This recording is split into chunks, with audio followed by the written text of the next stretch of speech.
Hello guys, welcome back to Sam Talks Cars. Sorry I'm a little late spitting this one out. It's been a strange week with all this COVID-19 stuff, you know. Boris teasing we might be allowed outside, and then he said no, you're not allowed outside. So I got quite excited. I even put some fuel in the GTR, which I'm now not going to use, so that's quite annoying. But anyway, it's a little bit different for this episode. I think it's episode 5. Should be episode 5. I'm not going to get it wrong this time. It's episode 5. I'm going to do a buyer's guide to the B7 Audi RS4, as these were quite cheap when I had my first and my second. And I think with the recent pandemic, V8 big engine powerful sports cars aren't going to be the most popular thing on the market. And I feel that potentially for between £10,000 and £15,000, you could probably get yourself a fairly good one, depending on obviously what your situation is with work and how you're getting paid. But I thought I'd put together a buyer's guide anyway, because I'm always getting the same questions over and over again, both in forums and on my Sam Talks Cars site. So let's see how we go. The B7 Audi RS4 came out in late 2005, early 2006, depending on where you were in the world. The 4.2-litre naturally aspirated V8 was designed to deliver 414 brake horsepower and 420 newton meters, with a stratospheric red line of 8,250 RPM out the box. The engine was fantastic, being used in Audi's first supercar, the R8, with a few tweaks and a lightened flywheel. Despite the characterful power plant being revered by Jeremy Clarkson, long-term ownership and running uncovered a few teething problems. So we'll start with the brakes. The B7 came with massive 8-piston calipers, stolen from the C5 Audi RS6 and first-generation Lamborghini Gallardo. They were paired with 365 by 34mm front brake discs made by Brembo.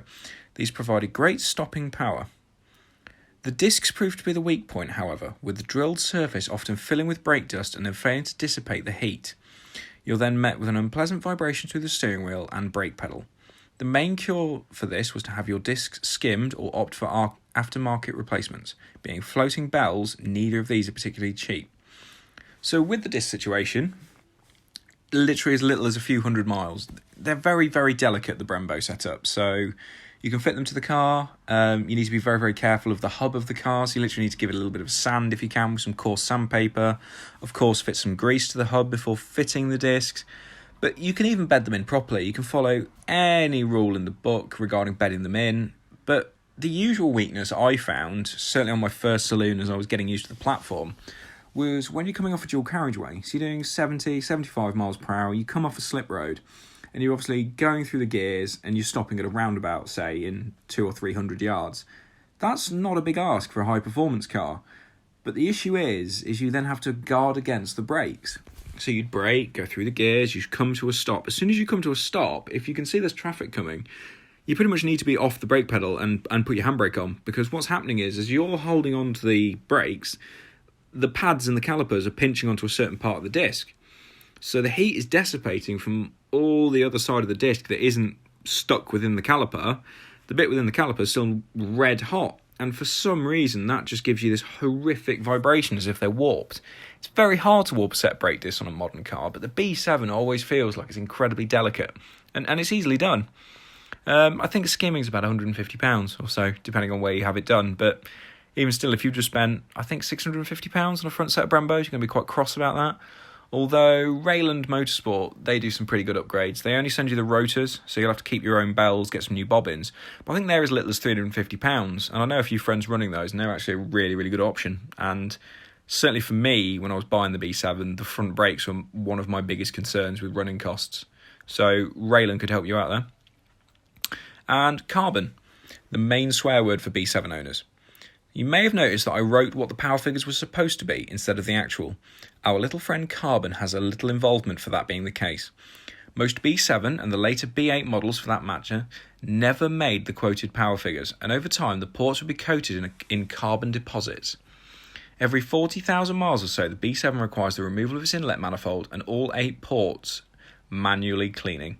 None of the cheap hydrogen stuff you see people using on Facebook and charge you 50 to 100 quid and they just sit there and rev the dick out of your car.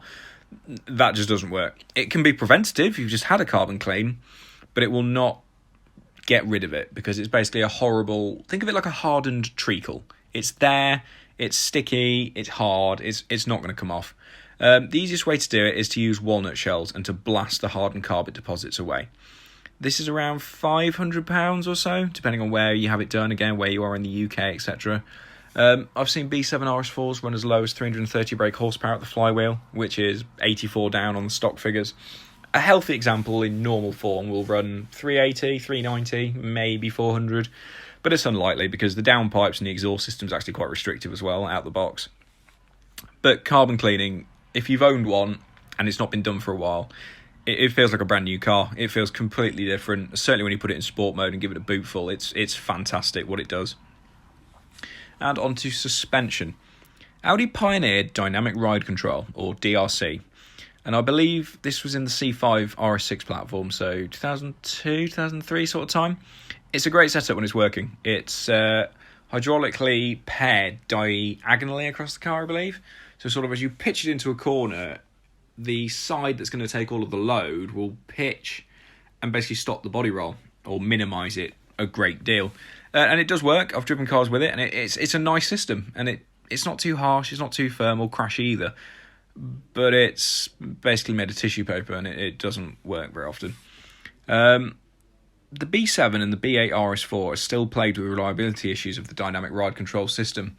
My first B7 RS4 had 4 sets of dynamic ride control before my ownership, and it was literally starting to do it again. I think from memory it was driver's side rear strut that was starting to go, I think, and it just had a bit of play in it, resulting in a very sideways moment off a roundabout in the rain. It just couldn't hold the weight of the car moving, and it just let go. It behaved very much like an M3. When I chose to replace the dynamic ride control, I went for Bilstein B14s. They stiffened up the car and transformed the handling no end. The driving dynamics alter a little bit though, however, with the chassis feeling more tail happy and firm over bumps. It can be a little bit crashy, but for the money, you can't complain. I think I was quoted £250 a corner for a DRC strut back then, and that was nearly 3 years ago. In fact, it was 3 years ago. And that's before it's been fitted, that's before the system's been repressurised. And because it's paired diagonally, you realistically need to replace 2. So I'd have been at £500, then add a couple of hours labour, that's probably another £200. So that's £700. Then the repressure, I think, might be another £100. So you're at £700-800 for 2 struts, and then they're brand new. So what's to say the other side won't go? And it's just an endless battle of endlessly replacing suspension on your RS4. And as I mentioned when I was introducing the video, I mean, they're £10,000 or £15,000 cars now. So spending £1,000 on suspension once a year is going to get very tiring. I paid £815 for the Bilsteins and a few hours on the drive, bowl of chips, couple of cups of tea, good friend. It didn't take long. I think it took us 2 days doing it slow time, like I said, lots of bacon sandwiches, cups of tea, and it was a really good job, actually. I enjoyed doing it. I learned a lot about the cars. You can opt to remove the brake lines, the dynamic ride control suspension lines, or you can cap them off. I used a cap system, tied them up inside the arch liner. That's the easiest way. It's not going to do any harm. It's not in the way of the Bilsteins or whatever coilover setup you choose to use. It's just a much easier way to do things. So back to the front. Auxiliary radiators and oil coolers. The B7 RS4 in saloon guise was also sold in the USA, which Audi don't do very often. Therefore, it has some additional cooling to compensate. Beneath each headlight and behind the honeycomb grills, there's an auxiliary radiator. The UK market only needs one of these, but they are prone to leaks. However, the good news is they are reversible, right hand to left hand to right hand, etc. Most remove the driver's side radiator and fit a cold air intake when opting to remap the vehicle. The oil cooler sits at the bottom of the front centre grille, with connections and pipes corroding until failure. This is easy to spot if you stick a torch through your front grille or find oil on your undertray. My first RS4 had a Forge upgraded unit. This is positioned higher up in the grille and it lowered temperatures by several degrees, especially when driven hard, and even more so during the summer months. My friend Jason at the time, who now has the supercharged TTS Avant thing I wrote about, he had a black Avant at this point, and his was remaps and everything, but still on a standard oil cooler. And I think it was as much as 9 degrees when we were driving hard. And that doesn't sound like a lot, but that is massive in terms of oil temps when you're driving the car fairly hard for a prolonged period. Inlet manifold flaps. We've discussed venturing beneath the inlet manifold to remove carbon. However, while you're there, it's worth investigating the flaps as well. My first B7 managed to nearly ingest one of its flaps, and sadly this is not a rare case. There is a shaft per bank and the flaps are held in place by 2 screws each. These unfortunately have been known to come away and go through the engine, causing massive damage. My car fortunately was very lucky. It's possible to leave the shaft in place and remove the flaps. This can help to confuse the ECU and avoid error lights. A remap is best after this work as it alters cold starts and they sound a little rough, kind of like a misfire or an old diesel engine. They sound a bit bad if you've not had it mapped after you've taken your inlet flaps out. James at P&G Automotive charged me £200 for this work, as at the time I needed an oil feed pipe replacing at £100. With a carbon cleaner all in at once, I think it was around £800 total. Again, talking a few years back now, but I know James did me a deal, as the deflapping of the manifold was originally supposed to cost me £300, but for whatever reason he managed to speed it up a little bit, save a bit of money, I think because he knew I needed this oil pipe as well. So, I saved £100, but paid the same anyway. Exhaust valves. The standard system has valves just before the exhaust tips. These are operated by a vacuum system hidden up in the rear bumper. However, these are known to corrode and stick in one position, whether it be open or closed. It's Russian roulette. You'll get lucky or you won't. This is common on the standard exhaust. The valves are designed to open with sports mode engaged. You can delete this by fitting a non-valved exhaust system and blocking off the vacuum lines with small screws and cable ties.